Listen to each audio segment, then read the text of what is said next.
Hello everyone, Shirley here. Welcome to today's discussion about the thinking and actions GovCon business owners should take to position their companies for sale within the next 3 years. There are myriad financial, legal, people, infrastructure, and client issues that need to be addressed to prepare the company to command the highest market value and to minimize the stress and expense associated with the sale. I find that many business owners dream of cashing out, but many of them don't understand the necessary preparatory work. To help me sort through these issues, I reached out to Mike Mercurio, a shareholder with the law firm Offutt Kerman. Welcome, Mike. Thank you, Shirley. It's a pleasure to be here today. Well, it's a pleasure having you. Please tell our audience a little about yourself and your practice area within Offutt Kerman. Sure. Well, I've been practicing almost 25 years, primarily handling corporate transactions and related matters. I'm one of the owners of Offutt Kerman, and this is my 18th year with the firm. My clients are typically entrepreneurial businesses that are closely held in the lower and middle markets, and for these clients, I generally do two things. On one hand, I provide all the daily business advisory and general counsel that every business owner needs during their operations. This could include things like general corporate, which includes ownership and employment issues, real estate, intellectual property, contract, and other operational matters. I'm not an expert in every area of law because we're all specialized. However, having worked with these clients many years, I've seen most situations, and I can quickly triage a problem before getting a subject matter colleague involved. Or the flip side, I regularly advise clients on all facets of M&A, including sell-side and buy-side transactions, but also all the other specialized transactions such as mergers, restructures, recapitalizations, and the like. Excellent. Mike, to get our conversation started, tell our audience why we chose this topic. Well, first, the M&A market is very, very hot right now, booming, I'd say. I understand there may be upwards of, 10% more sellers in the market over what otherwise would naturally be. In addition, interest rates are still low, and so are the tax rates. All of these items drive movement in the market. We're seeing many deals, and they're all shapes and all sizes. Many sellers know this to be a good time to sell, and, frankly, the multiples are still good. And buyers, of course, have capital to deploy and believe there's, many good deals to be had. Moreover, my experience concludes that most sellers could benefit from being better planned before deciding to sell their businesses. After all, how a seller operates their business may not be the same way as how the seller should sell their business. In my experience, frankly, many businesses fail to adequately prepare their companies from a legal perspective before they put themselves on the market. And in my experience, I observed the same thing related to a company's client and contract mix. I often think, I wish I had known this company 3 years ago. There are a number of issues I would like to address with you, Mike, in this discussion. Let's start with corporate governance. First of all, define what we mean by corporate governance. Sure. Corporate governance is a broad term, and it covers the corporate structure and form of the business. It includes such things as the legal format of the business, whether it's an LLC or corporation or what have you, the ownership structure, the relations of the owners, such as their operating agreement or their stockholders agreement, and all of the documents that are related that make up these items. So in what ways should corporate documents and practices be reviewed in preparation for a sale? Sure. First, your corporate documents and agreements should be updated as the business goes through changes. For example, as new shareholders or stockholders are admitted or stockholders leave, stock ledgers and stock certificates should be updated. It's frequently the case that business owners cannot produce current documents during their sale, evidencing that they own the company. Further, corporate law generally provides that stockholders have at least an annual meeting to ratify key events in the business. Typically, written resolutions are prepared to memorialize these ratifications. Many times when we look to sell business, resolutions haven't been kept up for years, if ever. Going further, agreements between the owners must be periodically reviewed to fit the current corporate dynamic. For example, it's a very usual provision to have drag-along rights outlined in a stockholders agreement if there are many owners with small stakes. The ability to drag owners into a potential transaction and not be held hostage is very important. Another area that frequently causes issue at the point of sale is the structure of the business and its tax status. For example, if the seller's buyer is private equity backed, this buyer is unlikely to want to purchase your company if it's taxed as an S corporation. And why is that, Mike? Well, many private equity buyers are formed as LLCs. In this regard, these entities prefer the pass-through format of an LLC that does not have the same restrictions as an S corporation. S corporations, for example, cannot have disproportionate distributions and allocations. Okay.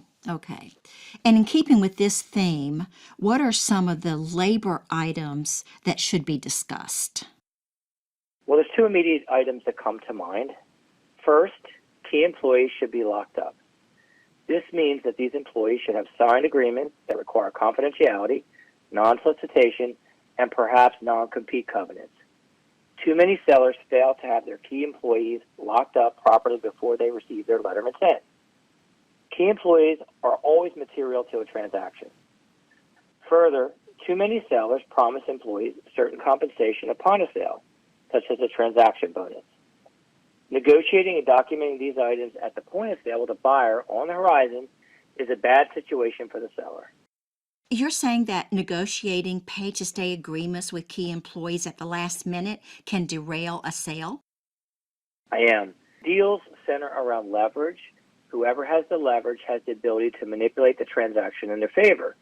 A seller does not want to insert another party, such as an employee, into that dynamic. If an employee knows their continued employment is a condition to the sale, the employee now has leverage. It's not a good practice to have to negotiate with employees while negotiating with the buyer. Oh gosh, that's a really good point. Now let's discuss value drivers and valuations in this 3-year time period. What are some key considerations? Every seller needs to identify the key value drivers in their business. And once identified, make certain to have protected. Their value drivers could be key personnel, certain technologies, a particular competitive advantage, etc. Regarding valuations, sellers should understand their business's market value in a real way. Too many sellers falsely believe their business is worth more than it is. A seller should work back from a point of identifying what he or she hopes to sell the business for.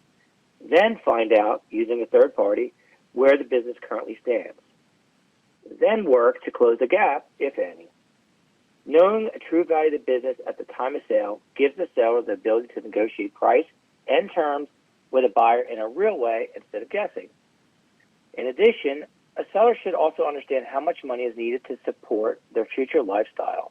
A seller is armed with reasonable understanding of the worth of their business at sale, coupled with a personal understanding of what they need to continue their lifestyle post-sale, is then equipped to fully negotiate with a buyer. A seller will have the power to know whether he or she is willing to take a little less purchase price if the buyer pays more cash at closing.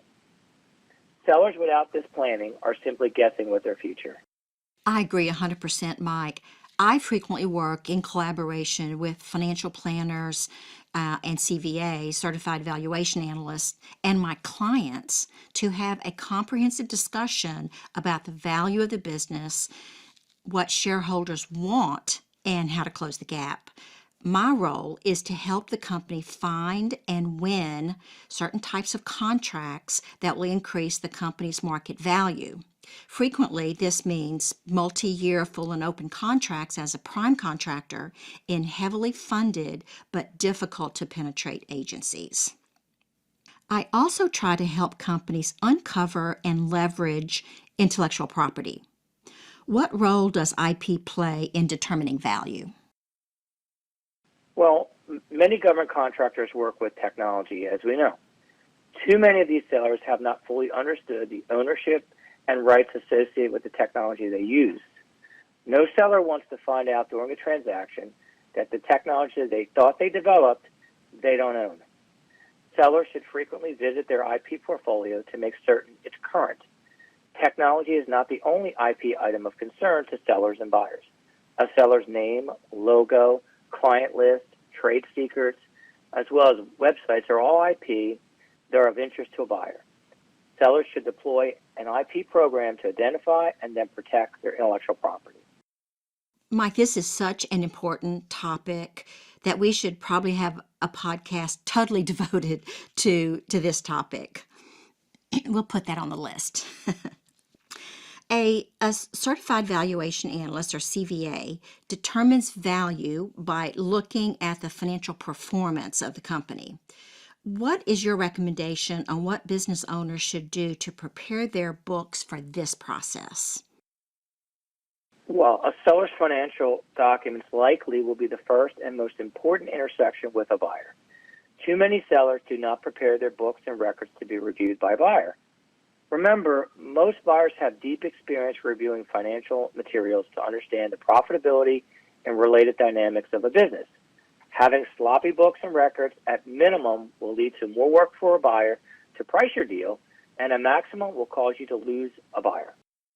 I sometimes observe that government contractors are under the misconception that they should not invest in back office operations like accounting systems, contract management, or business development infrastructure in order to make their overhead low and their margins higher.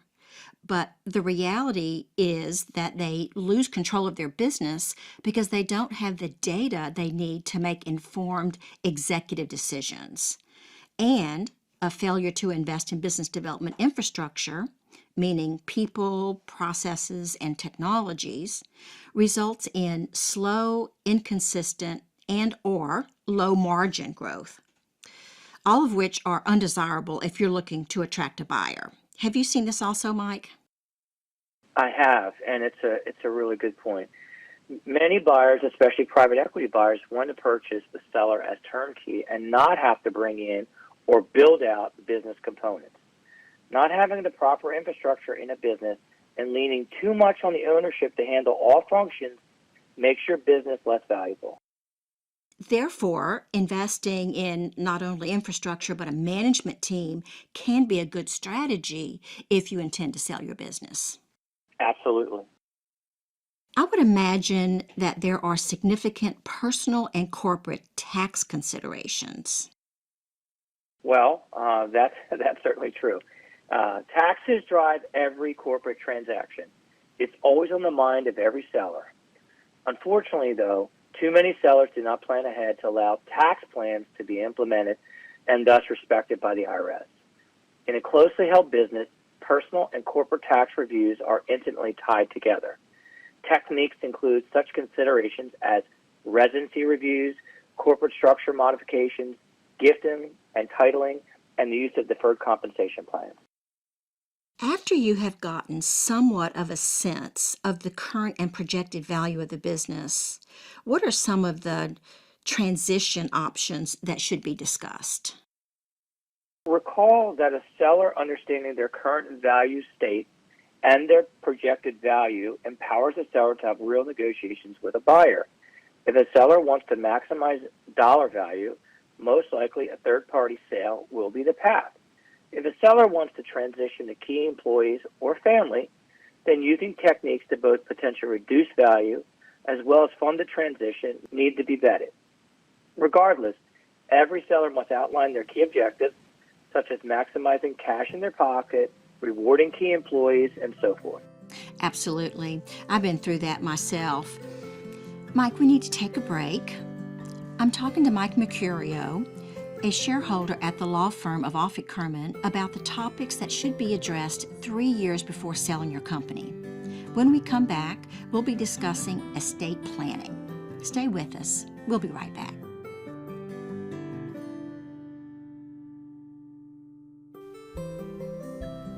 This Growth Masters Federal presentation is hosted by Shirley Collier, President and founder of Scale to Market.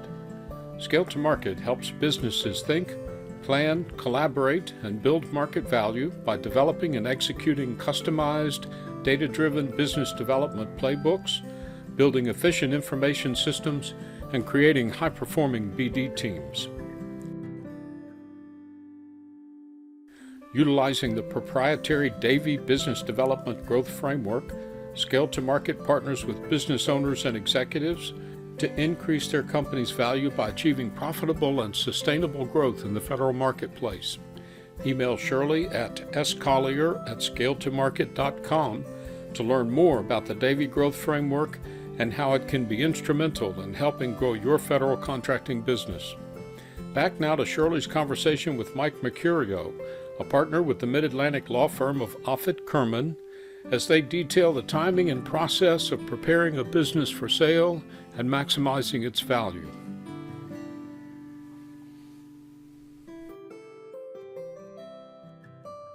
Welcome back. Mike, we discussed tax planning before the break, but what about estate planning? What are some of these issues that should be addressed? Sure. Tax planning for the business most times will involve estate planning for the owners. Because the business is the largest asset of most owners, planning for the personal tax matters and impact is important to understand and manage tax effects. Further, understanding the owner's objectives for their family and legacy is important. For example, does the owner have charitable designs?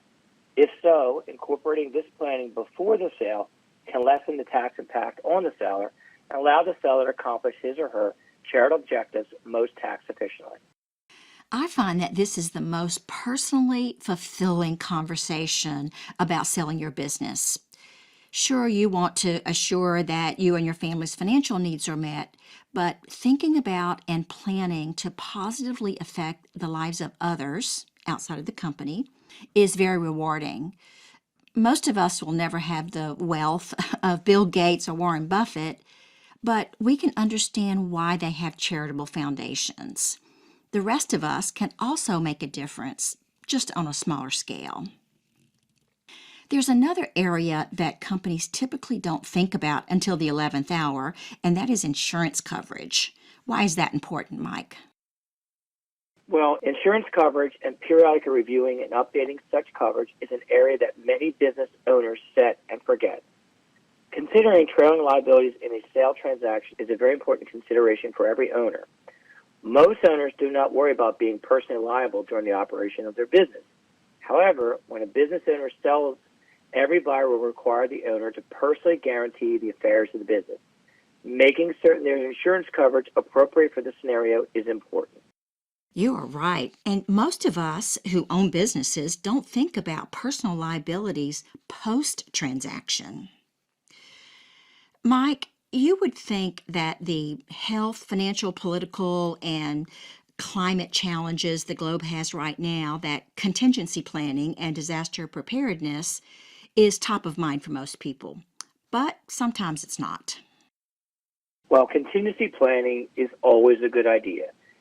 Frankly, business owners have responsibility to themselves and their families to keep the business strong and plan for the unfortunate situation. Moreover, business owners have a responsibility to their employees and their families that rely upon the business for their livelihood. No one could have predicted the COVID pandemic. However, the pandemic brought the need for risk, contingency, and disaster planning to the forefront of every business owner's mind. In the simplest sense, could the business continue to operate day to day if the business owner was removed for a period of time? Would key folks know how to access the finances, bank accounts, payroll, and so forth?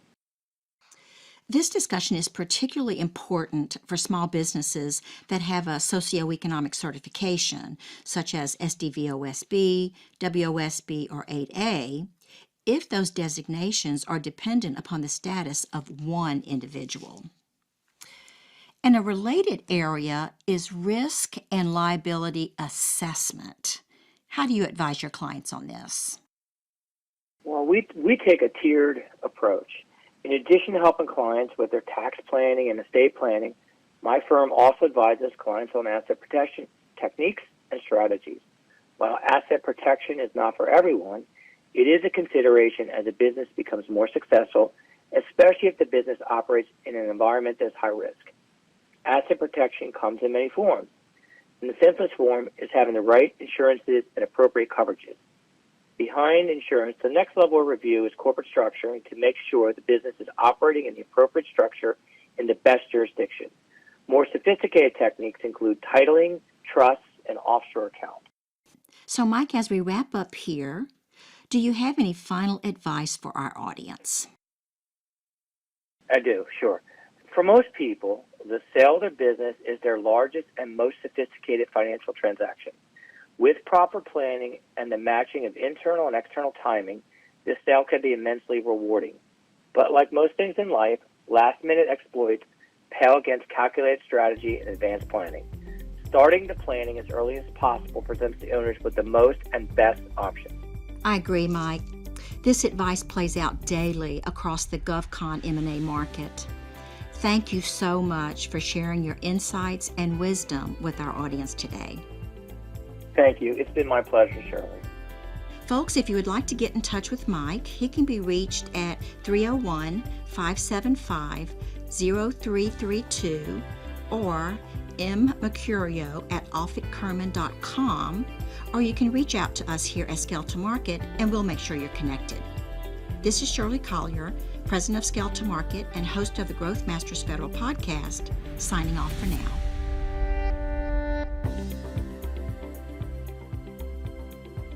As we close, I want to thank you for joining us today and encourage you to connect with me on LinkedIn and visit our website, that's scaletomarket.com with the number 2 in the middle, where you will find our library of podcasts, webcasts, white papers, my blog, and other links and resources.